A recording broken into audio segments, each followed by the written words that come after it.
పరిశుద్ధ పట్టణము నూతనమైన యెరూషలేము పరిశుద్ధ పట్టణము.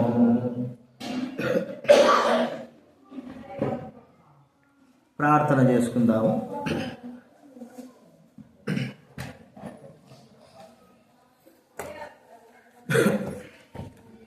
పరలోకమందున్న తండ్రి, యేసు ప్రభు నామమున మీకు వందనాలు ప్రభువా. ఈ సమయంలో తండ్రి మిమ్మల్ని స్తుతించే బాధ్యత ఇచ్చినందుకు స్తోత్రాలు. మీ మాటను బట్టి వందనాలు చెల్లిస్తా ఉన్నాం. మీ స్వరూపింప చేయండి, కనికరించండి తండ్రి. మేము ప్రతి ఒక్కరం కూడా మమ్మల్ని పరీక్షించుకొని యోగ్యంగా బలంలో చేయడానికి కృపను దేవుడు అనుగ్రహించునైనా కనికరించండి ప్రభువా. మరి రావాల్సిన వారిని కూడా తీసుకురండి, హృదయాల్లో కార్యం జరిగించండి, జీవితం మార్చండి. కృతజ్ఞతాపూర్వకంగా స్తుతులు చెల్లిస్తూ మహిమ ఘనత ప్రభావాలు చెల్లిస్తూ తండ్రి మమ్మల్ని మేము సరి చేసుకుని దిద్దుబాటు చేసుకుని మీ సన్నిధిలో ఉండడానికి అనుగ్రహించవలసిందిగా యేసు నామమున ప్రార్థిస్తున్నాం తండ్రి. చేస్తారు సడస్కో లేయి పై ఎత్తుకోబా, లేయాలా ఎత్తుకోబా, ఎత్తుకోబా. ఏడు చోట అట్లా అలవాటు చేసి కట్టే ఉంటాం.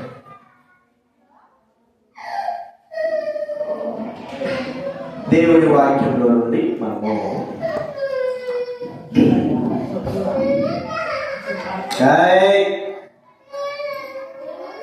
కొరింథీ రాసిన మొదటి పత్రిక 11వ అధ్యాయం. కొరింథీ రాసిన మొదటి పత్రిక 11వ అధ్యాయము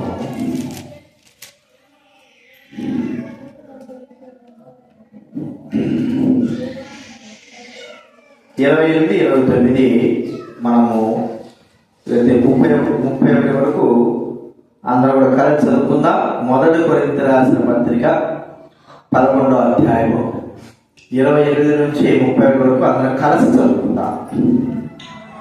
కాబట్టి ప్రతి మనుషుడు తను తాను పరీక్షించుకునేవాడు, అలాగ చేసి ఆ రెండెత్తిని ఆ పాత్రను త్రాగవాడు.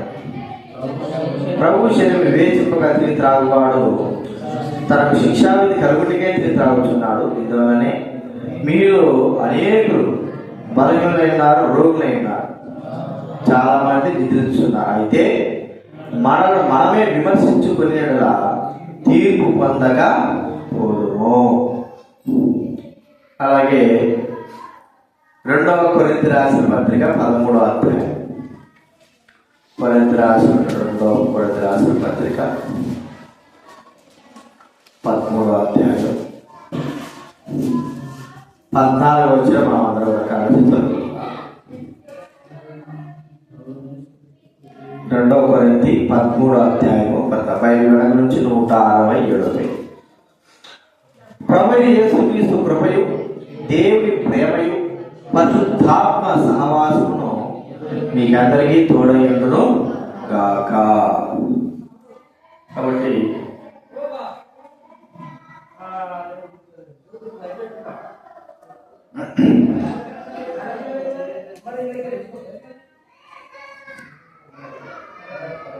యేసుక్రీస్తు కృప, దేవుని ప్రేమ, పరిశుద్ధాత్మ అనేది మనము చూస్తాము.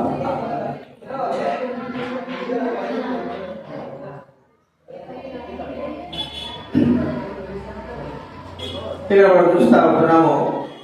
అనగా తండ్రి దేవుడు, కుమారుడు యేసుక్రీస్తు వారు, వారి పరిశుద్ధాత్మ దేవుడు, వీరు వారి వారి యొక్క కాలంలో పనిచేస్తూనే ఉన్నారు.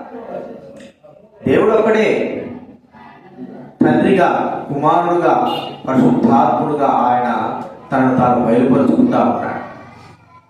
కాబట్టి తండ్రి ఆరాధన చూసించాము. తండ్రి తన ప్రేమను, తండ్రి ప్రేమ కాబట్టి తన ప్రేమను ప్రజలకు విస్తరింపజేశాడు. కుమారుడుగా ఈ లోకానికి వచ్చి దేవుని కృపను ప్రజలందరి పైన కుమ్మరిస్తూ వచ్చాడు, భూమిని కృపతో నింపాడు. పరిశుద్ధాత్ముడుగా పరిశుద్ధాత్ముడి లోకంలోకి వచ్చి మనము సహవాసం కలిగిన వారిని ఆయనతో సహవాసం కలిగినట్లుగా సరైన మార్గంలో మనల్ని ఉంచి మరి సరిగా మనం నడిపించే విధానంలో ఆయన మనకు తోడై ఉన్నారని మనం ఇక్కడ చూస్తా ఉంటున్నాం. కాబట్టి మూడంతలుగా తండ్రి, కుమార, పరిశుద్ధాత్మ. ఇక్కడ కూడా మనం చూస్తా ఉంటే మరి తండ్రి గురించి మనం కూడా మరి బలవర్తమానం గుర్తిస్తూ ఉంటే ముగ్గురు వారి వారి విధానంలో ఎలాగా ఉంది అని మనం ఒకసారి గుర్తించాలి. మొట్టమొదటిగా తండ్రి కదండి, తండ్రి ప్రేమ. తండ్రి మరి ఆ కాలంలో అయినా సరే ఇప్పుడైనా సరే తండ్రి యొక్క మరి ఏమి ఆయన కోరుకుంటున్నాడు మన నుంచి. ఆయన మనకు ఇంత గొప్ప సేవా పరిచయాన్ని చేశాడు. అయితే మన నుండి ఆయన ఏం కోరుకుంటున్నాడు అనేది మనం ఇక్కడ మనం గుర్తించాలి. తండ్రి ఏం కోరుకుంటున్నాడు? భూలోకంలో తల్లిదండ్రులమైన మనము పిల్లల నుంచి మనం ఏమి ఆశిస్తాం చెప్పగలమా? ఏమి ఆశిస్తాం? ఏం ఆశిస్తాం పిల్లల నుంచి మనం? డబ్బును ఆశిస్తామా? ఇళ్ళను ఆశిస్తామా? ఏమి ఆశిస్తాం వారి నుంచి మనం? తెలివి జ్ఞానం ఒకటే వచ్చింది. ఇంకా ఇంకా వారి నుంచి మనం ఆశించేది తెలివి, జ్ఞానం, క్రమశిక్షణ. ఇంకా అది మనకు భూలోకంగా మనము ఆలోచించదగ్గ విషయం. అయితే పరలోకపు తండ్రి మన నుంచి ఏమి ఆశిస్తున్నాడు అంటే ఆయన తనకు భయపడాలి, తన మాట వినాలి అనేది ఆయన ఆశించింది. చూడండి, బైబిల్ గ్రంథంలో 81వ కీర్తన, కీర్తన గ్రంథంలో 81 10వ వచనం చదువుతున్నా. 81:10 కీర్తన గ్రంథం 81:10 చదవడమేనా? 81వ కీర్తన లేదా 10వ వచనం చదవండి. 81 కీర్తన 8వ వచనం. నా ప్రజలారా ఆలకింపుడి, నేను మీకు సంగతి తెలియజేతును. అయ్యో ఇశ్రాయేలు, నీవు నా మాట వినిన ఎడల ఎంత మేలు. అంటే ఆయన మాట వినాలి. ప్రభువైన దేవుడు యేసుక్రీస్తు నేను నీ క్షేమకాలంలో మాట్లాడాలని వచ్చాను, కానీ నీవు నా మాట వినలేదు. ఎన్నోసార్లు మాట్లాడాలా, నాది నేను చెప్పాలి అని వచ్చాను, కానీ నువ్వు నా మాట వినలేదు అని ఇక్కడ మనకి ఇక్కడ చెప్పాలి. అంటే ఒక మాట చెప్పుకోవాలంటే నా మాట వినకపోతే నీకు బాల్యం నుండి వాడుగా అని మనం చూస్తున్నాం. బాల్యం నుండి వాడుక. పిల్లలుగా తల్లిదండ్రులుగా పిల్లల నుంచి మనం కోరుకునేదంటే వారు మన మాట వినాలి. అనేక సందర్భాల్లో మనం ఏం చూస్తుంటే దేవుని మాట పిల్లలు మన మాట విన్నట్టుగా మనము దేవుని మాట వినకోకుండా ఉంటాం. చాలాసార్లు బైబిల్ గ్రంథంలో అనేకమైన వారు దేవుని మాట వినకపోవడం చాలా దుఃఖకరం. సరే, వినకపోవడం ద్వారా వారికి వచ్చిన నష్టం ఏంటంటే చాలా నష్టం. ఒక వ్యక్తి భూలోక సంబంధంగా ఒక వ్యక్తి తన పితరులకు తన సంతానానికి ఆజ్ఞాపించిన మాటలు స్థిరంగా ఉంటున్నాయి. అయితే మరి మా దేవుడి యొక్క ఆజ్ఞ మాత్రము స్థిరంగా లేదు. చూడండి, ఈర్మ్యా గ్రంథంలో మాటలు మనకు ఈర్మ్యా గ్రంథంలో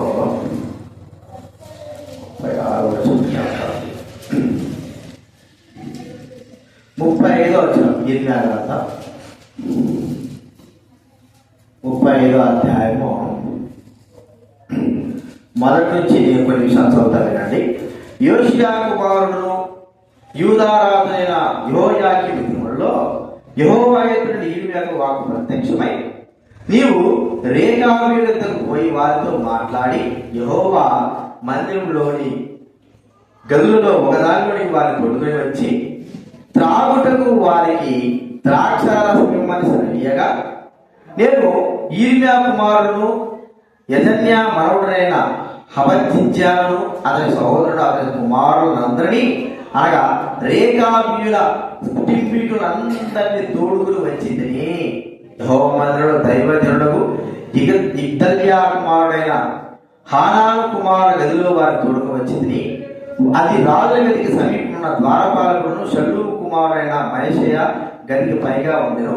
నేను రేఖాబుడి ఎదుట ద్రాక్షారసంతో నిండిన పాత్రలను గిన్నెలను పెట్టి ద్రాక్షారసం త్రాగుడని వారితో చెప్పగా, వారు మా పితరుడకు రేఖాబు కుమారుడైన యెహోనాదాబు మీరైనను మీ సంతతి వారైనను ఎప్పుడునూ ద్రాక్షారసం త్రాగకూడదని మాకు ఆజ్ఞాపించారు కనుక మేము ద్రాక్షారసం త్రాగము.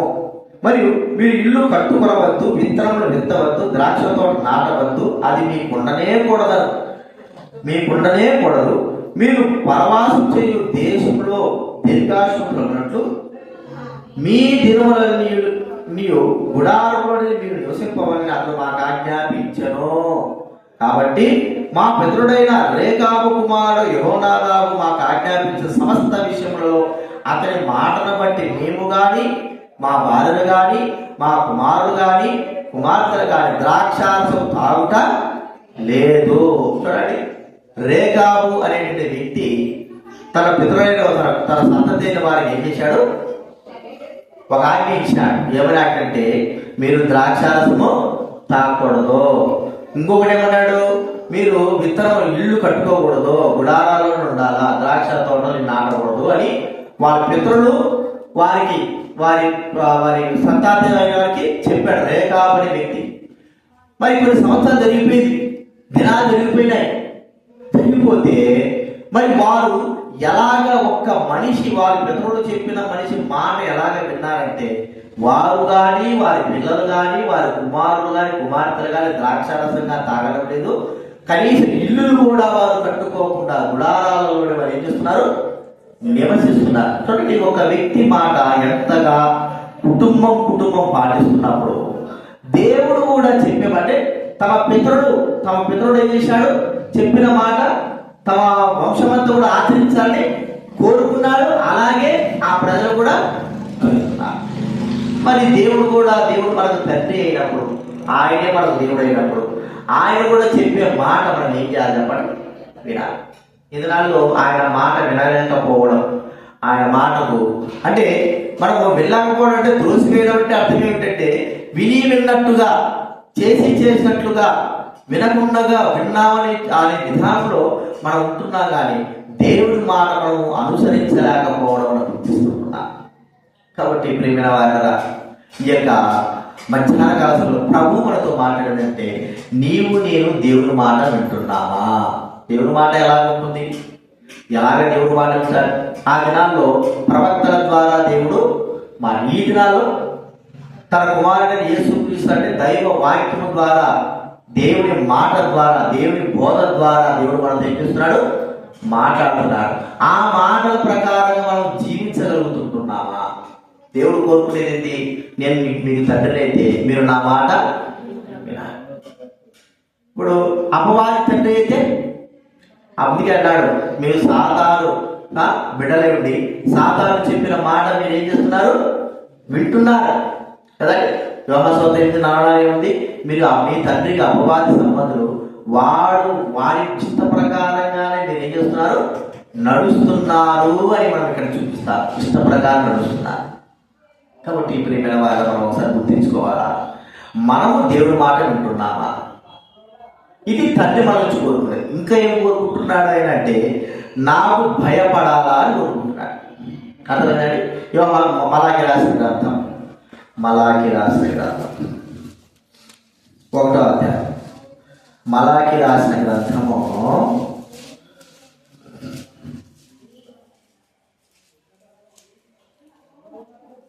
1వ అధ్యాయం 6వ వచనం. మలాకి 1:6 ఏముందంటే, కుమారుడు తన తండ్రిని ఘనపరచును కదా. బైబిల్ మధ్యలో 784. తన తండ్రి గణపరచును కదా, దాసుడు తన యజమాని గణపరచును కదా.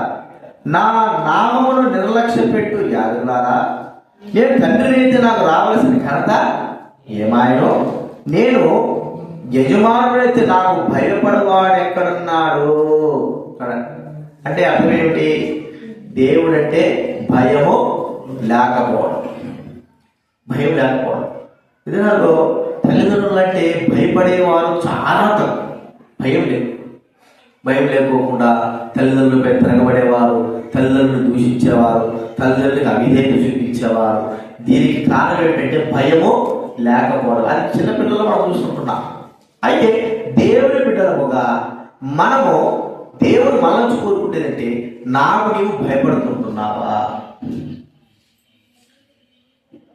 నా మాట విన్నప్పుడు, నా సన్నిధి ఉన్నప్పుడు, నా యొక్క కార్యములు ఉన్నప్పుడు నాకు భయపడి లోబడుతుంటున్నావా అనేది ప్రభు మనతో మాట్లాడుతుంటున్నాడు. మనం ఎవరికైనా భయపడాలంటే చాలా మంది అంటారు, నేను దేవుడికి భయపడను, మనుషులకు భయపడను, ఎవరికి భయపడంటాడు. మనుషులకు భయపడకపోయినా పర్వాలేదు, కానీ దేవుడికి మాత్రం ఏం చేయాలి చెప్పండి? చూడండి, మాకు యెషయా 8వ అధ్యాయంలో యెషయా గ్రంథం 8వ అధ్యాయం 13వ వచనం చదవండి ఎవరైనా. యెషయా గ్రంథం 8వ అధ్యాయం 13వ వచనం.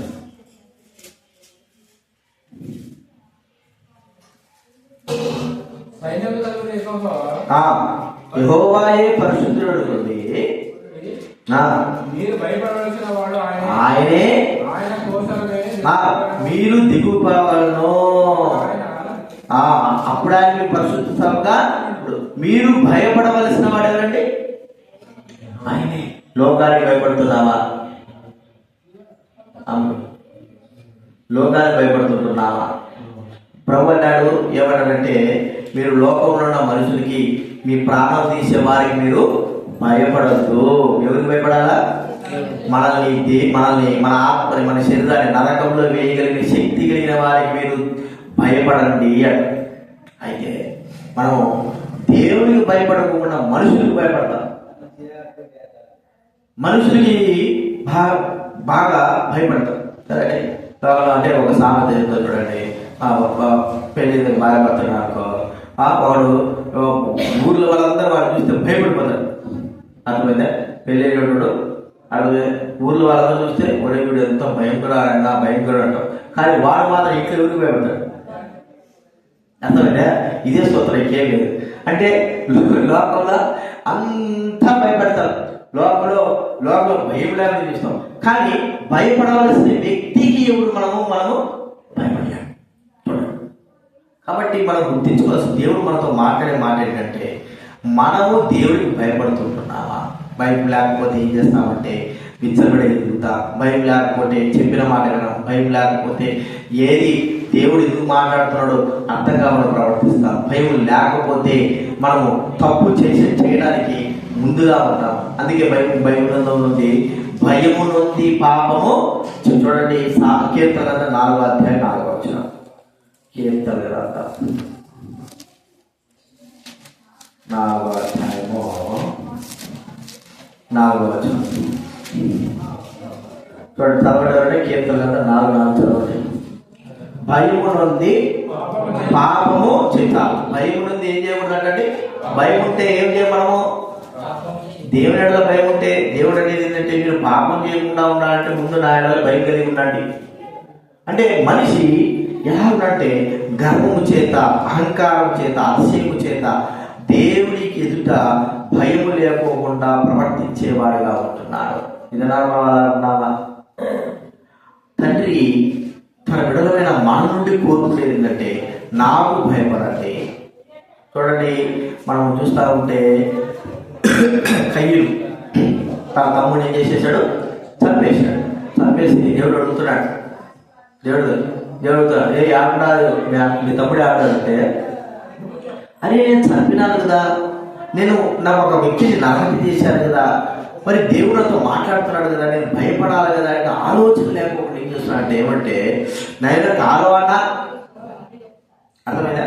నేనేమి కావాలన్నా నన్ను అడుగుతున్నాను అంటే భయము లేకోకుండా మాట్లాడే మాటలు. దేవుడికి అలాంటి యొక్క ప్రకృతితో మనం ఇస్తున్నావా? దేవుడితో అలాగే మనం సంభాషిస్తున్నావా? దేవుడితో అలాగే జీవిస్తుంటున్నావా? ప్రియమైన వారి దేవుడి వాక్యం మనకు ఒకవేళ దేవుడు మరి అనేవాడు ఉన్నాడు, కానీ దేవుని ఎదుట మనం భయము కలిగి జీవించాలంటే, దైవుడుల ఎదుట భయము కలిగిన వారంగా ప్రవర్తించాలి. దైవుడుల ఎదుట వారి ఎదుట మనం భయం కలిగిన వారంగా జీవిస్తే, ఇతరాల్లో సంఘాల్లో కానీ ప్రజల మధ్య కానీ భయం అనేది తొలగిపోయి భయమే లేదు కదా. ఆ దినాల్లో పిల్లల మధ్య భయం ఉండేది. అంటే ఒక మాట చెప్పుకుంటే వారు భవిష్యత్తులో ఆశీర్వపడ్డారంటే భయము ద్వారానే ఆశీర్వపడ్డారు. మా నాయన కాలంలో ఎప్పుడో 1933, 40లో ఆయన చదువుకున్న సమయంలో మరి హాస్టల్లో అంటే గురుకుల పాఠశాల చదివేవాడు. ఎలాగంటే 500 మంది ఉన్నారంట గురుకుల పాఠశాల. 500 మంది. 500 అంటే ఈ వార్డను ఒక్కొక్కరిని ఎవడైనా తప్పు చేశాడనుకో వాడను మామూలుగా తాట తీసేవాడట, కాలుతో తనేవాడట. ఈ 7 తట్టుకోలేక అంటే అప్పుడు అన్నం కూడా సమృద్ధిగా ఉంది కదా, తట్టుకోలేక అందరూ గోడ దూకి ఎవరిళ్ళ వాళ్ళు కాలిపోయినారు. 500 మందిలో ఎంతో 50 మందో లేకపోతే తక్కువ మంది మిగిలిపోయారు. ఆ తక్కువ మందిలో మా ఆయన ఒకడు. అంటే తల్లులు భయము కలిగి వారు ఆ భయానికి వారు పలిపోయారు. భయము కలిగి వారు జీవించి అలాగ చదువుకోవడం ద్వారా వారు ఇప్పుడు ఒక స్థానంలోకి వచ్చారు. ఇప్పుడున్న వాళ్ళు చెప్పండి, ఇప్పుడున్న హాస్టల్లో ఎవరికైనా భయం ఉంటుందా? టీచర్ల దగ్గర స్కూళ్ళ దగ్గర భయమే లేదు. అలాగని వారి జీవితంలో ఏమైనా ఆశీర్వాదం ఉందా? ఏమీ లేదు. చాలా మంది భయముతో చదువుకొని భయం కలిగి ఉంటే ప్రియమైన వారి ఆశీర్వాదం అది భౌతిక సంబంధం, ఆత్మ సంబంధమైన విషయంలో ఆత్మ సంబంధ విషయంలో ఎలా ఉన్నారు? భయము కలిగి దైవబిడ్డల భయం కలిగి దైవ సేవకుల భయం కలిగి దైవబిడ్డలు ఎలాగా ఉంటున్నారు? భయము కలిగిన వారంగా మనం ప్రవర్తించే వారంగా దేవుడు అదే కోరుకుండేది. నాకు భయపడరా మీరు? మరి నన్ను దేవుడుగా యజమానుగా అనుకుంటున్నారు కదా. ఒక యజమానుకైతే మీరు భయపడతారు కదా, మరి దేవుడుగా నేను సృష్టించిన వాడైతే నాకెందుకు మీరు భయపడరు అన్నట్టు మాట్లాడతారు. కాబట్టి మనలో ఏ లోపం వచ్చి దేవుడు మన వచ్చి కోరుకునేది ఒక తండ్రిగా ఆయన మనకు కోరుకునేది భయము కలిగి జీవించాలా అని కోరుకుంటున్నాడు. మొట్టమొదటిగా ఏం చూసుకొచ్చాము? మాట వినాలా. రెండోదిగా భయం. మూడోది కొన్ని మాటలు చూద్దాం. ఈ తండ్రి మన నుంచి కోరుకునేది. మీకా రాసిన గ్రంథం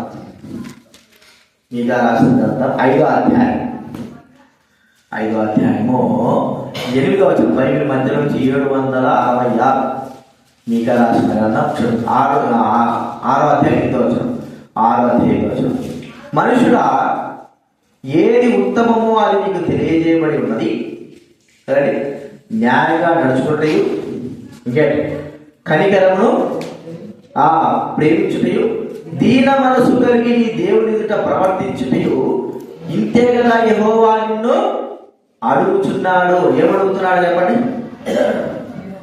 న్యాయంగా నడుచుకోవడము, కనికరాన్ని ప్రేమించడము, దీన మనసు కలిగి నీ దేవుని ఎదుట ప్రవర్తి. ఇదే ఒక తండ్రిగా ఏమడుగుతున్నాడంటే న్యాయంగా నడుచుకో, కనికరాన్ని ప్రేమించు, కనికరంగా జీవించు. ఇంకేమన్నాడు? నీ దేవుని ఎదుట ఎట్లున్నాడు? దీన మనసు కలిగి జీవించాలా. ఇప్పుడు న్యాయంగా నడుచుకోగలుగుతున్నాము, కనికరాన్ని ప్రేమిస్తున్నాం. అయితే మనము దేవుని ఎదుట దీన మనస్సు కలిగిన వారంగా ఉంటున్నామా? దీన మనస్సు. ఈ మనసు ఎవడైతే ఉన్నాడు? ఎవడు దీనుడై నా మాట విని మనకుచుండునో వాడిని నేను ఏం చేస్తా అంటున్నాడు? దృష్టిస్తాను, వాడి దగ్గరే నేను ఉంటాను. దీనత్వము కలిగిన వారంగా మనము జీవించాలి. మోషే లోకంలో ఇల్లంతట్లో అందరిలో సాత్వికుడు, దీనుడు కదా మోషే. కాబట్టి అలాగా దీనత్వము కలిగిన వారంగా. దీనత్వానికి వ్యతిరేకమైన పదం ఏమిటి? దీనత్వానికి వ్యతిరేకం ఏమిటి? గర్వం. దీనత్వానికి వ్యతిరేకం ఏమిటి? గర్వం. గర్వమును వదిలిపెట్టాలి. దీనులమైన వారంగా మనం జీవించాలని ప్రభు మన దగ్గర మాట్లాడుతున్నాం. దీనత్వము కలిగిన వారంగా జీవిస్తుంటున్నావా? ప్రియమైన వారందరా, దైవ గ్రంథంలో ఎంతో మంది గర్వంగా ప్రవర్తించిన వారు తమ జీవితాలను పాడు చేస్తున్నారు. గర్విష్ఠులు. దేవుడు ఎవరి గర్విష్ఠులు దేవుడిలో ఉండడానికి వీల్లేదు. గర్వంగా ప్రవర్తించడం ద్వారా మనమే నాశనం చేసుకునే వారంగా ఉంటాం. గర్వ సంబంధమైన జీవితము దేవుడికి అసహ్యమైన కార్యం ఇది గర్వం. కాబట్టి ఈ గర్వం ఎక్కడి నుంచి వచ్చింది? వాస్తవానికి అపవాది సాతాను నుంచే గర్వము బయలుదేరి. పరలోకంలో కూడా సాతానుడు గర్వించినాడు ప్రభువైన యేసుక్రీస్తు వారి పైన. నేను కూడా ఆ సింహాసనం దగ్గర కూర్చోవాలా, సమానంగా కూర్చోవాలంటే ఒక ఆలోచన. ఇది గర్వం, తగ్గింపుగా. కాబట్టి దీన మనసు, దీనత్వము, తగ్గింపు అనేటివన్నీ కూడా మనకు చాలా అవసరం. ప్రభు అన్నాడు, ఒకడు తను తానే హెచ్చించుకుంటే తగ్గింపబడతాడు, తను తాను తగ్గించుకుంటే ఆ వ్యక్తి హెచ్చింపబడతాడు. ప్రభు అన్నాడు, మరి ఎవడైతే నన్ను గణపరుస్తాడో వాడినే గణపరుస్తాడు, ఎవడైతే తగ్గింపు కలిగి జీవిస్తాడో వాడిని హెచ్చిస్తాడు, ఎవరైతే తగ్గింపు కలిగి ఉంటాడో వాడిని గొప్పగా హెచ్చిస్తాడు. అంటే ప్రభు యొక్క మార్గం ఏంటంటే తగ్గింపు కలిగినటువంటి మార్గము అని మనం తీసుకుంటున్నాం. కాబట్టి తండ్రి మన నుంచి కోరుకునేదంటే ఆయన ఎదుట మనం తగ్గింపు కలిగి జీవిస్తున్నామా, లేదా గర్వంగా ప్రవర్తిస్తుంటున్నావా, గర్విష్ఠులమై జీవిస్తుంటున్నావా అనేది మనం ఒకసారి గుర్తించుకోండి. మన గర్వం మనం తగ్గిస్తాం. గర్వం అనేది ఏంటి? సాతాను సంబంధమైన క్రియ. దాని ద్వారా మనం ఏం చేస్తామంటే దేవుడికి దూరం అయిపోతాం. దేవుడి దగ్గర మనం అంతగా తగ్గించుకొని విధేయులమై మనం జీవిస్తాము, అంతగా దేవుడు మనం ఒక దినాన్ని ఏం చేస్తాడంటే హెచ్చించేవాడుగా ఉంటాడు. తగ్గించుకోకపోతే ఆయన ఎంత మాత్రమో హెచ్చించనే. ఈ విషయాలు జ్ఞానం పెట్టుకుంటా. ఇది తండ్రి మన నుంచి కోరుకునేటువంటి 3 విషయాలు. ఏంటి చెప్పండి? మొత్తది తన మాట వినాలని కోరుకుంటున్నాడు. రెండవదిగా భయపడాలి, దేవుడికి భయపడాలని కోరుకుంటాడు. మూడవదిగా ఆ దేవుని ఎదుట మనము తగ్గించుకోవాలని కోరుకుంటున్నాడు. కాబట్టి ఇలాంటివి మనం ఉన్నాయా?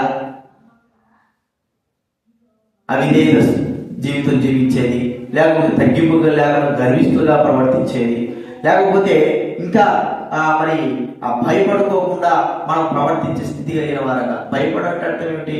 రే ఈ మందిరం ఉంది, ఈ మందిరంలో మనం పరిశుద్ధంగా జీవించాలా ఆయన భయం.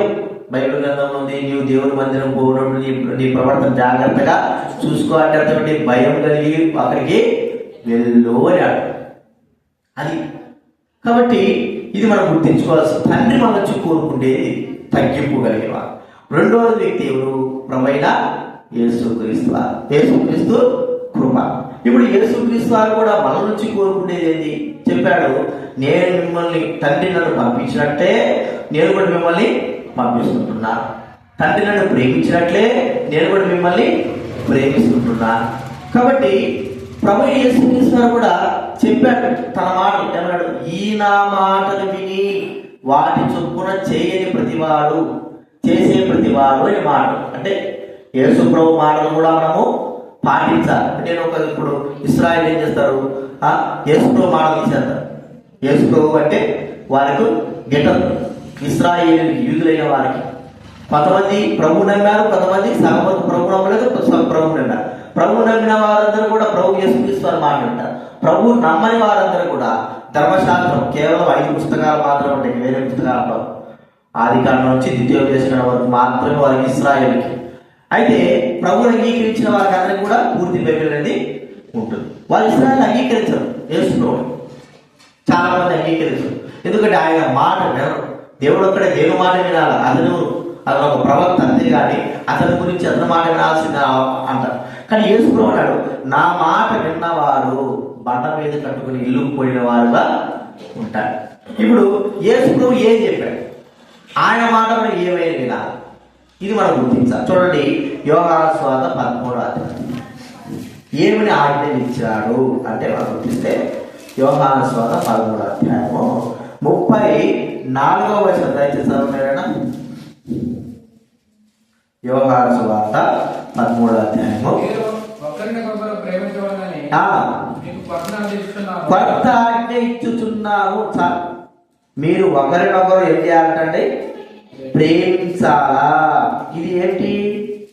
క్రొత్త ఆజ్ఞ. కాబట్టి ఒకరినొకరు ప్రేమించాలి క్రొత్త ఆజ్ఞ దేవుడు. ఇది కూడా కూడా ఉంది 15వ అధ్యాయం 12వ వచనంలో, నేను మిమ్మల్ని ప్రేమించిన ప్రకారం మీరు ఒకరినొకరు ప్రేమింపవలనంటే నా ఆజ్ఞ కదండి. ఇది ఆజ్ఞ. ఏమిటి ఇది? దేవుని ప్రేమ. దేవుని ప్రేమ. యేసుక్రీస్తు వారు దేవుని ఎంతగా ప్రేమించాడో తనను కూడా అంతగానే ప్రేమించారు. ప్రభు అన్నాడు, మీ హృదయాలు కలవరపడేవి దేవుని విశ్వాసం ఉంచుతున్నారు నాయకుడు. చూడండి 14 మొదలు వచ్చిన ఆ మాట ఉంది కదా, 14 యోహాను సువార్త 14 మొదలు వచ్చంలో, మీ హృదయంలో కలవరపడలేకుడి దేవుని విశ్వాసం ఉంచుతున్నారు, నా యందు విశ్వాసము ఉంచండి. దేవుని ప్రేమిస్తున్నారు, నన్ను కూడా మీరు ప్రేమించండి. దేవుని ఆజ్ఞకు లోబడుతుంటున్నారు, నా మాట కూడా మీరు ఏం చేయాలి? లోబడాలి. దేవుని గణపరుస్తుంటున్నారు, నన్ను కూడా మీరు ఏం చేయాలా? గణపరచాలి. ప్రియమైన వారు, ఈ దినాల్లో ప్రాముఖ్యంగా మనం ప్రకటించవలసిన వ్యక్తి, చెప్పవలసిన వ్యక్తి అంటే యేసుక్రీస్తు వారే. లోకానికి చెప్పవలసిన వ్యక్తి ఎవరు? యేసుక్రీస్తు వారు. లోకానికి ప్రకటించవలసిన వ్యక్తి ఎవరు? యేసు. ఆయన మాటలు మనం లోకంలోకి ప్రచురపరచాలి. చూడండి, యేసుక్రీస్తు వారు మాటలు విని అలాంటి చొప్పున చేసిన ప్రతి వ్యక్తి ఈ భూలోకం అంతా కూడా మార్చగలరు, గొప్ప కార్యం చేయగలరు, భూలోకాన్ని తలకిందులుగా చేయగలరు. అంటే ఆ మాటలు మనకు స్వాభావిప్రాయముగా మన సొంతం కంటే ఎక్కువగా ఎంచాలి. అందుకే మీరు యోహాను సువార్త, మత్తయి, మార్కు, లూకా, యోహాను ఈ 4 సువార్తలు బహు విశిష్టంగా చదవాలి. ఎందుకంటే దాంట్లో దేవుని యొక్క మాటలు, యేసుక్రీస్తు వారు చెప్పిన మాటలు, అవి మనం అనుసరించవలసిన మాటలు మనకు చెప్పబడి ఉంటున్నాయి. మొట్టమొదటిగా ఏం చెప్పాడు? ప్రేమించమన్నాడు. నన్ను ప్రేమించాలంటే అర్థం ఏమిటి? ఎవరున్నాడని ఆయన ప్రేమించాలా? ఆయన మనకి కళ కనపడుతున్నాడా? కళగా కనపడడం లేదా? కానీ ఆయన సంబంధించిన వాటన్నింటిని మనం ఏం చేయాలా? ప్రేమించాలి. మన కలప్పుడు మన కుటుంబంలో ఎవరైనా మన ప్రియమైన వాళ్ళు చనిపోయినారు, మనం అనుకుంటాం నాకు మా అమ్మ అంటే ఎంతో ఇష్టము అంటనే ఉంటున్నాము. మనము ఇష్టం ప్రకారం జీవించినాము. పక్కన వాళ్ళు అంటారు, నువ్వు ఇష్టం జీవిస్తున్నావు కదా, మీ అమ్మ ఆత్మ శాంతిస్తుందా? మీ అమ్మకు ఏది ఇష్టమో అది మీ అమ్మకి ఇష్టమైన ఉంటారా? అట్లా జీవించురా కదా. మరి యేసుక్రీస్తు వారు కూడా ఆయనకు ఇష్టమైన కార్యములు ఏమిటి, ఆయన చెప్పే మాటలు ఏమిటి అంటే ఆయన ప్రేమిస్తున్నాము కాబట్టి ఆయన ఇష్టమైన కార్యం ఏంటంటే యోహాను సువార్తలో 21వ అధ్యాయంలో పేతురుతో అంటున్నాడు, పేతురు నువ్వు అందరికంటే నన్ను ప్రేమిస్తున్నావా అంటే ప్రేమిస్తున్నానండి. అయితే నా గొర్రెలను వేయాలా కాయి. అందరికంటే ఎక్కువ ప్రేమిస్తున్నాడు. రెండోసారి అంటే నా గొర్రె పిల్లలను మేపు. అందరికంటే ఎక్కువ ప్రేమిస్తున్నాడు అంటే నా గొర్రె పిల్లలు నువ్వు కాయమంటాడు. అంటే అర్థం గొర్రెల మంద అనేది అర్థం దేనికి సూచిస్తుందంటే సంఘానికి సూచిస్తా. సంఘము ఏంటి? ఆయన శరీరం. ఆయన శరీరం యేసుక్రీస్తు శరీరం. మన శరీరాన్ని మనం ద్వేషించుకుంటామా? చెప్పండి, ద్వేషించుకో. మరి అలాగా ఆ యేసుక్రీస్తు వారికి శరీరమైన సంఘాన్ని మనము ద్వేషించే వారం అయితే దేవుడి మాట వింటామా? మనము వినలేని వారు. అందుకే ఆయనకి ఇష్టమైనది ఏంటంటే సంఘము, దేవుని యొక్క మందిరము. దాని కొరకే కదా ప్రజల కొరకు, సంఘం కొరకు ఏం చేశాడు? ఆయన తను బలిగా అర్పణగా తన ప్రాణాన్ని ఇచ్చివేసినాడు. మరి సంఘాన్ని మనం ప్రేమిస్తుంటున్నామా? సంఘంలో ఉంటున్న ప్రజలు, గోడలు కాదు, సంఘ ప్రజలైన వారు మనం ప్రేమ కలిగిన వారంగా ఉంటాం. ఎందుకంటే అందరి కొరకు యేసుక్రీస్తు వారు తన ప్రాణాన్ని ఇచ్చాడు. అందరినీ ప్రభు ప్రేమించాడు. ప్రభు అన్నాడు, నేను మిమ్మల్ని ప్రేమించినట్టే మీరు కూడా సంఘాన్ని ఏం చేయాలా? ప్రేమించాలి. చాలా వరకు సంఘంలో ద్వేషాలు, అసూయలు, కక్షలు, ఆ విమతాలు ఇవి ఎక్కువైపోతా ఉంటాయి. దేవుడు ప్రేమించండి అని చెప్తా ఉంటే సాధారణ ప్రజల హృదయాలు ఏం పెట్టాలంటే ద్వేషము, అసూయలు, కక్షలు. ఇవి పెట్టు. ఏదైనా సంఘం పెడితే ఆ వ్యక్తి ఇష్టమేనా అంటే ఆ వ్యక్తి ఇష్టం లేదు, ఆ వ్యక్తి మంచోడుగా, ద్వేషం, అసూయ. అని ఆ వ్యక్తి రక్షింపబడ్డాడు, మరి మానవసు పొందాడు, బాప్తిజం తీసుకున్నాడు, సంఘంలో చేర్చబడ్డాడు. కానీ ఆ వ్యక్తికి ఇవ్వవలసిన ప్రతిఫలము దేవుడు ఇస్తాడు. మనము చేయాల్సిన పని ఏంటి? ఆ వ్యక్తిని ప్రేమించాలి అంతే. వాడు దుర్మార్గుడు అయితే బైబిల్ అన్నంలో చాలా చక్కటి వాక్యం రాయబడింది. మనం సహవాసం చేయకోకుండా ఉండాలి. ఎవరితో సహవాసం చేయకుండా అంటే దేవుని బిడ్డలుగా ఉంటూ దేవునికి దూరం అయిపోయి దేవునికి దూరం అయిపోయినటువంటి మోసగాళ్ళగా త్రాగుబోతులుగా చేయబడిన వారితో సహవాసము చెయ్యకూడదని వాక్యం రాయబడింది. ఆ మాటలో మనం చూసుకుందాం. కొరింథీ రాసిన పత్రిక 1 కొరింథీ 5వ అధ్యాయం 10వ వచనం చదవండి ఎవరైనా. 1 కొరింథీ 5వ అధ్యాయం 10వ వచనం. ఈ లోకపు చారులతో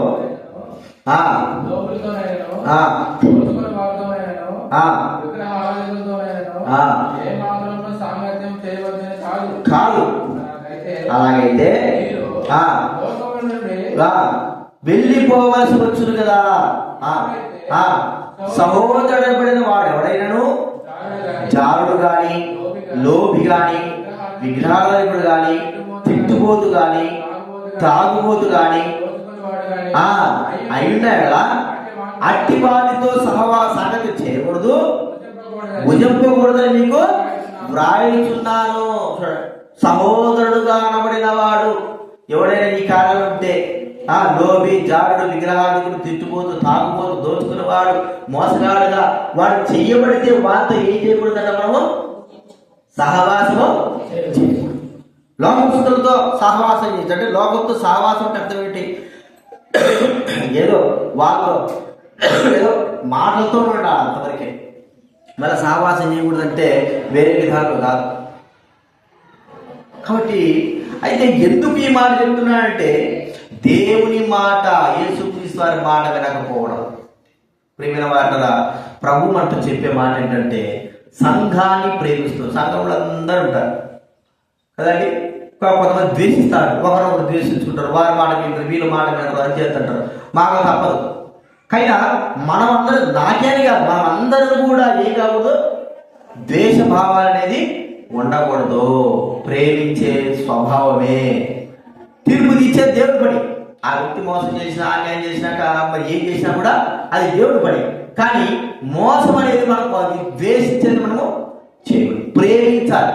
యేసుక్రీస్తు వారు చేసింది అదే కదా. ఆయన ఇశ్రాయేలీయులను తన వెంటే ఉంటున్న వ్యక్తి తను అప్పగిస్తాడని తెలిసినప్పుడు కూడా తనను ఏం చేశాడు? ఆయన ప్రేమించాడు. చూడండి ఎంత గొప్ప ప్రేమ కలిగిన వాడు. ఇదే మార్గం మనకు అప్పచెప్తున్నాడు. ఇది యేసుక్రీస్తు వారు చెప్తున్న ఆజ్ఞల్లో ఒకటి. ఇంకోటి ఏం చెప్పాడు ఆయన అంటే, ఆయన వెళ్తూ వెళ్తూ ఏం చెప్తున్నాడు చూడండి. మత్తయి సువార్త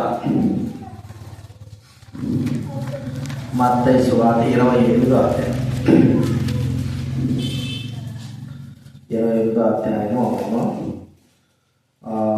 19వ వచనం.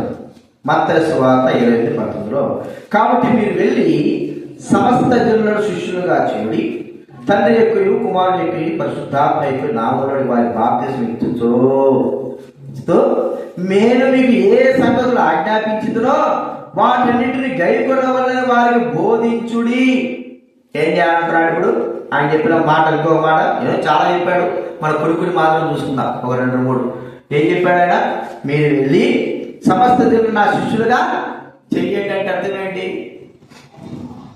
దేవుని మాట, నా మాట, సువార్త, దేవుని సువార్త మనం ఏం చేయాలా?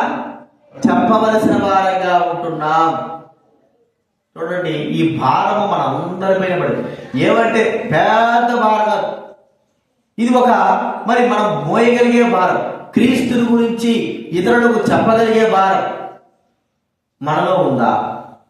ప్రభు అన్నాడు మనము ఆయనకు మరి ఆయన చెప్పమంటే నా శిష్యులుగా చేయాలంటే ఒకవేళ చేసే అవుతారో లేకపోతే, కానీ చెప్పడం మాత్రం మనం ఏం చేయాలా? మార్కు సువార్త 16:10 మీరు సర్వలోకానికి వెళ్ళి సర్వ సృష్టికి సువార్త ప్రకటించండి, నమ్మిన వాడు రక్షింపబడతాడు, నమ్మని వాడికి శిక్ష. చెప్పడం మాత్రం మన దేవునికి సువార్త మనం ఏం చేయాలా? చెప్పాలా? సాక్ష్యము. మనము సువార్త, కొంతమంది సువార్త చెప్పలేరు. ఏం చెప్తారు చెప్పండి? సాక్ష్యం కదా, సువార్త చెప్పలేరు. కానీ దేవుడు వాళ్ళని ఎలాగైతే ప్రేమించాడో, ఎలాగో రక్షించాడో ఆ మాటలు మనం ఏం చేయాలి? చెప్పాలి. సాక్ష్యం చెప్పడానికి కూడా ప్రార్థన చేసుకోవాలా? చెప్పాలి. ప్రార్థన చేసుకొని దేవుడు గడిపెట్టి పై నుంచి పైకి రావాలన్నా చెప్పండి. అపోస్తల కార్యంలో ఏముంది? సమయం దొరికితే యోహానే ఉంది. పౌలు ఏం చేశాడు? పట్టుకున్నారు. పట్టుకొని ఆయనే మన సముదారాన్ని తీసుకుని సైనికులు ఎత్తుకొని వచ్చి నిలబెడితే ఏం చెప్తున్నాడు? నేనే తప్పు చేయలేదు, నన్ను ఎందుకు పట్టుకున్నారు ఈ చెప్తున్నాడా? లేకపోతే నేను పాత్ర చేసుకుని వస్తాను చెప్తున్నాడా? వెంటనే ఏం చెప్తున్నాడు చెప్పండి? అయ్యలారా ఆలగించడానికి సాక్షి చెప్తున్నాడు. ఏం చెప్తున్నాడు? ఏదేదో గురించి కాదు, తన జీవితంలో దేవుడు ఎలాగ తనకు ప్రత్యక్షమైనాడో ఆ విషయాన్ని చెప్తున్నాడు. పెద్దగా చెప్పినాడు. అంత మాత్రం కాకుండా 22వ అధ్యాయంలో కూడా ఏం చేశాడని చెప్పండి? మళ్ళా తనకు వచ్చిన సమయాల్లో అందరు ప్రజలందరూ ఉన్నప్పుడు వెంటనే తనకు సమయం దొరికింది. పెద్ద బోధ చేస్తే ఎవడినాడు, కానీ నేను ఎలాగ మారాను, నా దేవుడు ఎవరు అనే దాని గురించి చెప్పడానికి సమయం దొరికితే సాక్ష్యం చెప్ప. 26వ అధ్యాయంలో 3 సార్లు చెప్పాడు సాక్ష్యం. ఎప్పుడు చెప్పాడు చెప్పండి? 14, 16 అధ్యాయంలో, 22వ అధ్యాయంలో, 26వ అధ్యాయంలో 3 అధ్యాయాల్లో దొరికినప్పుడల్లా సాక్ష్యం. అందుకే ప్రభు అన్నాడు, మీరు వెళ్ళి యెరూషలేములోను యూదయలను సమరయను నాకు ఎట్లుంటారంట, మీరు సాక్షులుగా ఉండెదరు. సాక్ష్యమే ఒక సాక్ష్యం, ఒక వాక్యం, సాక్ష్యమే ఒక సువార్త. కాబట్టి యేసుక్రీస్తు వారు రెండోది ఏం చెప్పంటే, నన్ను గురించి మీరు చెప్పాలి. ఏమని చెప్పినారు? మనం ఆలోచిస్తే సేరాదాయం పెట్టేవాడు గురించి చెప్పారు. వచ్చిన వెంటనే ఆ వ్యక్తిని సేరాదాయం పెట్టేవాడు బాగు చేశాడు. ప్రజలు ఏమంటున్నారు ప్రభుని? అయ్యా నువ్వు ఇక్కడి నుంచి వెళ్ళిపోయా, వాడు దయ్యం పెట్టేవాడు ఈ కార్యం చేసినా మేమంతా భయపడిపోతామన్నా, నువ్వు వెళ్ళిపో అంటే పంపించారు. అయితే సేనాదయం పెట్టేవాడు, అయ్యా నేను నీతో పాటు వస్తాను. వాళ్ళు నేను వెళ్ళిపోమంటున్నారు కానీ నేను మాత్రం మీతో పాటు వస్తానంటే ఏదో సెలవేలే. ఏమన్నాడు? నువ్వు వెళ్ళి దేవుడు నీకు ఎట్లాగా చేశాడు, ఏ కార్యం చేశాడు అవన్నీ కూడా చెప్పాడు. వెళ్ళాడు. వాళ్ళందరూ యేసు ప్రభువును ఏదో గొప్పవాడుగా లేదు, గాలివాడుగా లేకపోతే ఏదో ఒక మంత్రాలుగా అనుకున్నారేమో కానీ వాడు వెళ్ళి చెప్పాడు, అరే నేను ఎట్టంటుంటా మీకు తెలుసు కదరా, యేసు ప్రభు వారు నన్ను ఏం చేశాడు, ఆ దయ్యాన్ని విడగొట్టి నన్ను మంచిగా చేశాడరా, ఆయన నిజమైన వాడురా అని చెప్పారు కదా. మళ్ళా ఆయన వచ్చినప్పుడు ఆయన ఏం చేశారు? అందరూ కూడా ఆహ్వానించి ఆయన వాక్యం వినడానికి. ఇప్పుడు ఇంత కార్యం జరగడం వద్దు పో అని చెప్పిన వారి దగ్గర ఇంత గొప్ప కార్యం జరగడానికి ఏం పని చేసింది? అక్కడ యేసు ప్రభు గురించి చెప్పిన మాట పనిచేసింది. అంతేనా? వేరే దేవుడు పనిచేసిందా? యేసు ప్రభు అంటే బాధ చేసినాడు.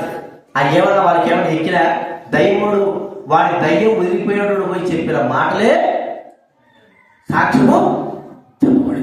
చూడండి, రెండోదిగా ప్రభు చెప్పిన మాట, మీరు వెళ్ళి సర్వలోకాన్ని నా గురించి స్వార్థ ప్రకటించడం, ఒక సాక్షాత్కరంగా ఉండండి. మనం ఉంటున్నామా? మనం ఒకసారి పరీక్షించుకోవాలి. మొట్టమొదటిగా ఏం చెప్తున్నారు? యేసుక్రీస్తు వారు మన గురించి ఆశించేది ఆయనను ప్రేమిస్తున్నామా, ఆయన కలిగిన వాటిని ప్రేమ కలిగి ఒకరినొకరు ప్రేమించుకుంటున్నామా, దైవసరికి ప్రేమిస్తున్నామా, ప్రేమ కలిగి జీవిస్తుంటున్నామా అనేది మొట్టమొదటిగా. రెండోది ఏం చెప్తూ అది మాట అనేది ప్రభుకి ఇది ప్రేమించడం. యేసుక్రీస్తు వారి వరకు అది తండ్రి అయిన దేవుడి గురించి చెప్పిన మాట.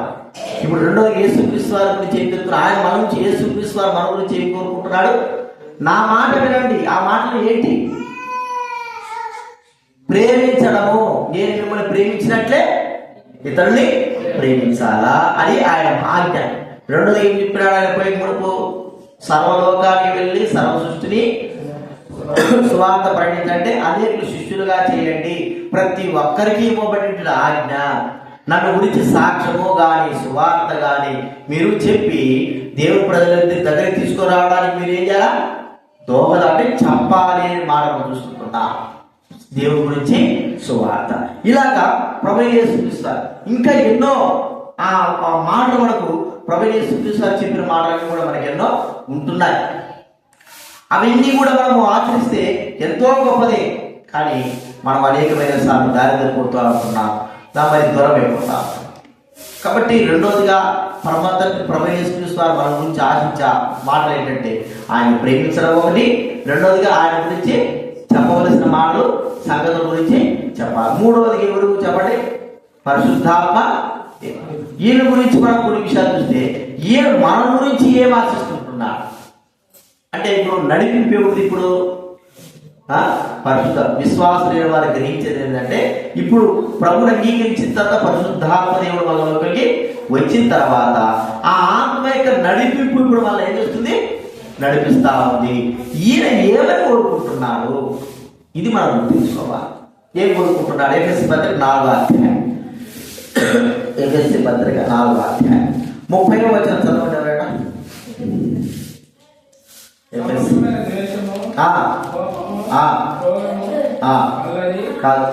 4వ అధ్యాయం 30వ వచనం, 4వ అధ్యాయం 30. దేవుని పరిశుద్ధాత్మను దుఃఖపరచుకుడి. పరిశుద్ధాత్ముడు మన గురించి చేసేది చెప్పేది అంటే, నన్ను మీరేం చేయకూడదు, దుఃఖపరచద్దు. దుఃఖపరచడం అంటే అర్థం ఏమిటి? ఎందుకు దుఃఖ? ఇది కూడా వాళ్ళ మాటలే. తండ్రి అయిన దేవుడు కోరుకునేది నా మాట వినండి, నేను చెప్పినట్టు. ప్రభువైన యేసుక్రీస్తు వారు కోరుకునేది నా మాట విని ప్రేమించండి. పరిశుద్ధాత్మ చెప్పేది నన్ను దుఃఖ పెట్టద్దంటే, నాకు వ్యతిరేకంగా మీరేమి కూడా చెయ్యొద్దు అంటే. ఒకటేంటంటే, ఇప్పుడు పరిశుద్ధాత్మ దేవుడు మన లోపలికి వచ్చిన తర్వాత ఆయన దుఃఖపడేటువంటి విషయాలు ఏంటి, ఎందుకు దుఃఖపడుతున్నాడు, మనందరి విషయంలో గుర్తించుకోవాల్సిందంటే, ఆయనకు మనలోకి వచ్చిన తర్వాత సర్వ అధికారము మనం ఆయనకు ఇవ్వాలని కోరుకుంటున్నాడు. అర్థమైందండి? ఇప్పుడు దేవుడుగా, ప్రభువుగా, రక్షకుడుగా, ఆత్మను పరిశుద్ధుడుగా ఆయన మనం అంగీకరించి మన లోపలికి వచ్చిన తర్వాత ఇప్పుడు మన పైన మనకి ఏం కావాలి? అధికారం అనేది లేదు.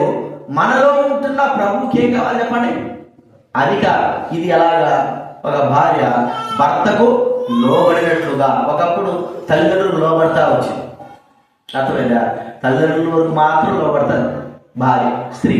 తర్వాత ఎవరికి లోబడతారు? చాలా ఎవరికి లోబడరు. అయితే పెళ్ళైన తర్వాత ఎవరికి లోబడాలి?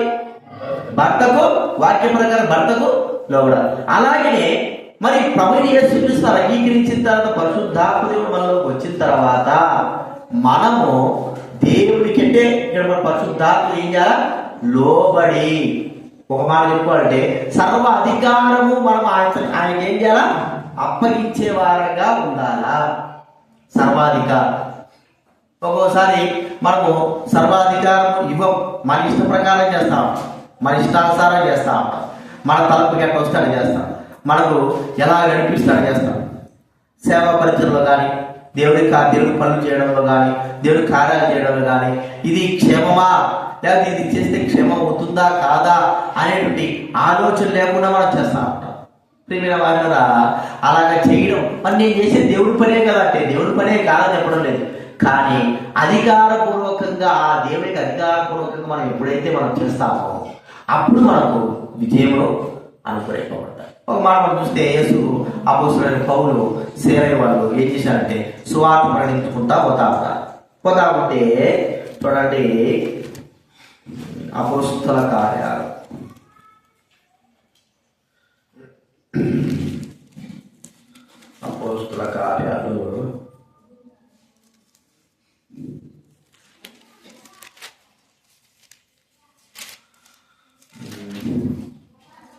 20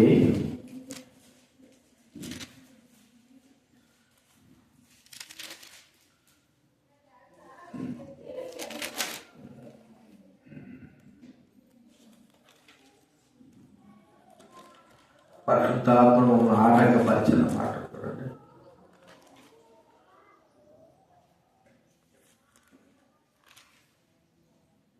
ఆ 16వ అధ్యాయం 7వ వచనం చూడండి. 6వ వచనం ముందు చదవండి. అపోస్తలుల కార్యాలు 16వ అధ్యాయం 6-7. ఆసియాలో వాక్యం చెప్పకూడదని పరిశుద్ధాత్మ వారి నాటకపరిచినందున. అర్థమైందండి? ఎవరు ఆటంకపరిచారు? ఎవరండి? పరిశుద్ధాత్ముడే ఆటంకపరిచాడు. ఆసియాలో మీరు వాక్యం చెప్పకూడదు అని చెప్పాడు. అనగానే సరేలనే గమ్ముగా చెప్పాడు. కానీ వాళ్ళు చూడండి, వాళ్ళు మురికించి వెళ్ళాలని చూశారు. వాళ్ళు పృగియా గలతీయా ప్రదేశం ద్వారా వెళ్ళి ముసియా దగ్గరకు వచ్చి బితునియాకు వెళ్ళుటకు ప్రయత్నం చేసిరి, కానీ యేసు యొక్క ఆత్మ వారిని వెళ్ళనీయలేదు. వద్దని చెప్తే మళ్ళీ చేశారు వీళ్ళు చెప్పాలి. వద్దని చెప్తే వెళ్ళిపోవాలని చూసినారు. అంటే దేవుడి పని కదా మేము చేసేది, ఓ ఏమో అంటే. కానీ దేవుడు తన ఆత్మ ద్వారా వారిని వెళ్ళకుండా ఆపు చేశాడు. అంటే అధికారం, పరిశుద్ధాత్మకు మనలో దేవుడికి ఏం చేయాలి? మనము అధికారం మనము ఇవ్వాలి. మన ఇష్ట ప్రకారంగా కాదు. ఒక మాట మనం చెప్పుకుంటా అంటే మనము దేవుడి పనులు చేయాలని కోరుకుంటాం, దేవుడి ఇష్ట ప్రకారం చేయాలని కోరుకుంటాం. కానీ దేవుడు కూడా లేదన్నా ఈ పని చేయొద్దని అనుకో అసలుకే చేయకుండా మారుకుంటాం కదా. ఏదైనా చేయొద్దుకో అసలుకే చేద్దని అడగనే మాటే, కానీ ఎందుకు చేయొద్దని అడిగిన ఆలోచన. నేను ఒక ఉదాహరణ చెప్తాను మీకు. దావీదు ఆశ కలిగాడు. ఏం ఆశ? మందిరం కట్టుకోవాలా అని ఆశ కలిగి ఆశ ప్రకారంగా ఏం చేశాడంటే డబ్బు, బంగారు, విలువగలన్నీ తెచ్చేసాడు. ఆశ బాగానే ఉంది, తెచ్చుకున్నాడు, పెట్టాడు. తర్వాత ఏం చేశాడంటే మరి ఆడ మందిరం ఉంది తీసుకొచ్చాడు, ప్రత్యక్ష కూడా తీసుకొచ్చాడు. ఆడ తీసుకురాబోయే బుద్ధి తన ఇష్ట ప్రకారంగా వెళ్ళాడు. ఆడ ఒకటి చచ్చిపోయాడు. సరే మళ్ళా తీసుకొచ్చి ఓబేదేదు ఇంట్లో పెట్టాడు మందసారి. ఆ ఓబేదేదు ఇంట్లో పెట్టినప్పటి నుంచి ఓబేదేదు కుటుంబాన్ని దేవుడు ఆశిస్తున్నాడు. అది చూశాడు. ఆ ఒక్క వ్యక్తికి అలా మళ్ళా తీసుకొచ్చి ఒక దగ్గర పెట్టాడు. కొన్ని రోజులు జరిగిపోయింది, కొన్ని సంవత్సరాలు జరిగిపోయింది. ఆశ వచ్చింది ఏమంటే ఇన్ని జనాలు ఊరికే గుడారాలు ఉండాలి, ఇప్పుడు నేనేం చేయాలి? ఇంత డబ్బు సమకూర్చాను కదా, దేవుడి మందిరాన్ని నేను కట్టించాలని కోరుకున్నాడు. అనుకున్నాడు లేదు, అంతే వెంటనే నాతాను వచ్చేసాడు. వచ్చి నీ హృదయం ఉండేది బాగానే ఉంది, కట్టించాలని కోరుకుంటున్నా, కానీ నువ్వు కట్టకూడదు అని. మనం కట్టకూడదు అంటే ఏమవుతుంది చెప్పండి? దేవుడి మందిరం కట్టకూడదంటే ఇక అయిపోయా, ఇక దానికి ఎంత కష్టమైపోతుంది. కానీ దావీదు ఎంతగా లోపడ్డాడు చూడండి. ఏమన్నాడు? నువ్వు కట్టకూడదు. ఎందుకు కట్టకూడదు కూడా ఖచ్చితంగా చెప్పాడు. నువ్వు అనేకమైన యుద్ధాలు చేశావు, ఎంతో రక్తాలు లెక్కించావు, కాబట్టి నువ్వు కట్టకూడదు, నీ కొడుకు కడతాడు అని. సరే కట్టకూడదు అన్నంత మాత్రాన నేను కట్టకూడదు అన్నాడు. నా కొడుకు కూడా ఎందుకు కట్టాలా? అసలు ఇది కట్టడానికి వీలు లేదంటాడా? ఏం చేశాడు కట్టకూడదు అన్నదానికి? సరే నా కొడుకే కదా కట్టేది దేవుడి మందిరం కాబట్టి దానికి కావలసిన సామాగ్రి అంతా కూడా ఏం చేశాడు చెప్పండి?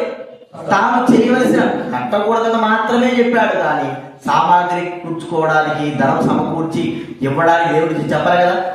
కాబట్టి ఒకదాన్ని వద్దన్నప్పుడు రెండోదిగా ప్రభువుకు ఇవ్వడానికి, అంటే ఆత్మ నడిపింపు, ఒకటి వద్దన్నాడు, మరేం చేశాడు? కోడి కావాలన్నాడు.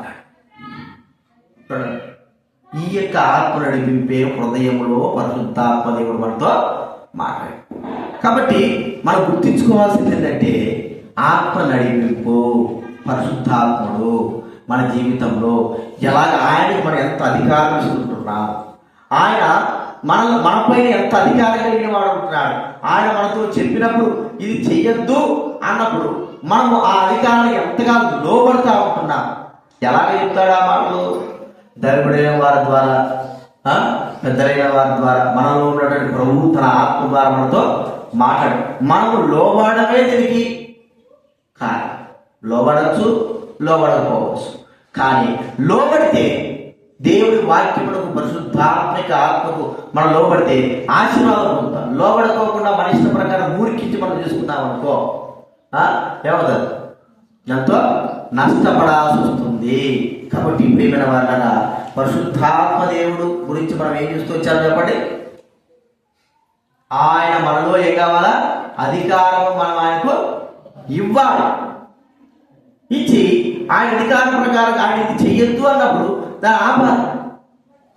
మన మనస్సాక్షి కూడా చెప్తాడు, దైవుడుల వారు పెద్దలు కూడా చెప్తాడు, మోటర్ మనం నీళ్ళు పెట్టు, దైవుడుల వారు పెద్దలైన వారు కూడా చెప్తా ఉంటాడు. అయితే కొన్నిసార్లు మూర్ఖించి మనం ఏం చేస్తామంటే దేవుడి మాటలు వినాం. సంఖ్యాకాలంలో మనం ఆలోచిస్తే 13వ అధ్యాయం 14వ అధ్యాయంలో వాళ్ళు ఇస్రాయేల్ ఏం చేశారంటే ఆ ఎష్కోల్లోకి పోయించారు. కానాను ప్రదేశంలో పోయించి అక్కడ ఉన్నటువంటి ఆ ప్రాంతంలో ఉన్న వాటిని కూడా పళ్ళు పలహారాలు ఇచ్చారు. మంచి దేశం అని చెప్పాడు. చెప్పినట్టునే వాళ్ళు ఏదేదో ఊహించుకున్నారు, అయిపోయింది. దేవుడు ఏమన్నాడు? మీరు సాగి పోండి అంటే మీరు కూర్చొని ఎడుతున్నారు, మీరు సాగి పోండి నేను మీకు ఇప్పిస్తాను అంటే వాళ్ళు కూర్చొని ఏడుస్తున్నారు. ఇంక దేవుడు కోపం వచ్చేసి, సరే మీరు ఏడో కూర్చొని ఏడో చచ్చిపోతారు, మీరు పోవాల్సిన అవసరం లేదన్నాడు. మీరంతా సస్తారేడే, మీరు పోవాల్సిన అవసరం లేదన్నా. వీళ్ళకి భయపెట్టి ఎవరెవరి దేవుడు మాట వెళ్ళదు కదా అంటే మళ్ళీ దేవుడు ఏమన్నాడు, మీరు పోవద్దు ఇక్కడే ఉండమన్నాడు. ముందు పొమ్మంటే పోలే వాళ్ళు పోలే కాబట్టి ఏడ్చున్నారు. రెండోది దేవుడు ఏమన్నాడు, మీరు ఇక్కడే ఉన్నాడు, ఇక్కడే సస్తారని చెప్పినాడు. కానీ సరే మేము పోతామంటే లేదు దేవుడికి మీ మాట అన్నాడు. ఆయన ఏం చెప్తే అది చేయాల్సింది. మేము పోవాలన్నప్పుడు పోవాలా, మీరు పోవాలా. ఇప్పుడు పోవద్దన్నప్పుడు మీరు ఏం చేయాలా, ఉన్నారా అంతే, పోకూడదు. అయితే మీరు ఊరికి ఇచ్చిపోయినారు. ఆడ పోగా అక్కడ మరి కాలాలు ఉన్నారు, వాళ్ళందరూ కూడా ఏం చేశారు, వీళ్ళు తరిగి అంతే మళ్ళీ ఎలా వెళ్ళిపోవచ్చారు, కొంతమంది చచ్చిపోయారు చూడాలి. అంటే ఆత్మిక మాట వినలేకపోవడము అర్థమైందండి. మూర్ఖించినప్పుడు ఇది మనం గుర్తించుకోదగ్గ విషయం. రెండంతల విషయాలు ఏం చూస్తూ వచ్చా, పరిశుద్ధాత్మ దేవుని విషయంలో ఆయన మనం ఏం చేయకూడదు, దుఃఖపరచకూడదు. రెండోదిగా ఆయనకు మన హృదయం ఏం చేయాలా, అధికారం ఇవ్వాలి. ఆయన ఏదైతే చెప్తాడో అది చేయాలి. అది ఏదైతే ఉంటాడో అది కూడా దైవికంగా అధికార ప్రకారంగా ఆయన చెప్తాడు. అది కూడా దైవ వాక్యానుసారంగానే చెప్తాడు. మన ఇష్ట ప్రకారం చెప్పడు, మన ఆలోచన ప్రకారం చెప్పడు, దైవ వాక్యానుసారంగానే ఆయన. ఎందుకంటే ఆయన కూడా అధికారం ఇచ్చాను కాబట్టి ప్రభు అన్నాడు, ఆయన సర్వశక్తుల్లోనికి నేనేమైతే చెప్తానో అవే మీకు బోధిస్తాడు, నడిపిస్తాడు. కాబట్టి పరిశుద్ధాత్మ దేవుడికి మనం ఏం చేయాలి, అధికారము ఇవ్వాలి. మొట్టమొదటి ఏం చూసినాం, పరిశుద్ధాత్మ దేవుని విషయంలో ఆయన దుఃఖ పెట్టకూడదు, ఆయనకు అయిష్టమైన కారణము చేయకూడదు. రెండవదిగా మన జీవితంలో ఆయనకి ఏం కావాలి, అధికారం. ఈ ముగ్గురు గురించి, తండ్రి గురించి చూస్తూ యేసుక్రీస్తు గురించి చూస్తూ మూడవదిగా తండ్రి గురించి ఏం చూస్తూ వచ్చా చెప్పండి, తండ్రి గురించి ఏం చూస్తూ వచ్చావు, ఆయన మాట వినాలి. రెండవదిగా ఆయనకు భయపడాలా. మూడోది చూసి చెప్పండి, భయపడాలి. ఇంకా తగ్గింపు కలిగి అంటే ఆయన ఎదుట వినయం కలిగితే వినయం కలిగి. రెండవ వ్యక్తి ఎవరు, ప్రభువైన యేసు. ఆయన కూడా ఉన్నాడు, నా మాట వినండి అన్నాడు. ఆయన కూడా ఏం చెప్పాడు, మనకు ఏం ఆజ్ఞ ఇచ్చాడు, ఒకరినొకరు ప్రేమించుకోరండి అని ఆజ్ఞ ఇచ్చాడు. రెండవదిగా లోకానికి అందరూ కూడా సువార్తను ప్రకటించండి, చెప్పండి, దాని గురించి సాక్ష్యం చెప్పండి, ఆయన ఆజ్ఞ. ఇది మనం రెండోది మనం చూస్తూ వచ్చాం. మూడో వ్యక్తి ఎవరు, పరిశుద్ధాత్ముడు. ఆయన మనల్ని కోరుకునేది ఏంటి, మొట్టమొదటిగా తనని దుఃఖ పెట్టకోకుండా ఆయన మాట విని పరిశుద్ధంగా జీవించాలనే కోరుకోడు. రెండోదిగా ఆయనలో ఏం చెప్పాడు, మనలో ఆయనకు సంపూర్ణమైన అధికారము ఇవ్వాలి. ఇది ముగ్గురు అంటే ఒకరే దేవుడే ముగ్గురుగా ఆయన ఒక్కొక్క రీతిలో ఒక్కొక్క విధానంలో మనల్ని కోరుకున్న విషయాలు. ఇలా ఉన్నామా లేవో ఒకసారి మనం పరీక్షించుకొని బలిలో యోగ్యంగా చేయండి. ప్రార్థన చేసుకుందాం.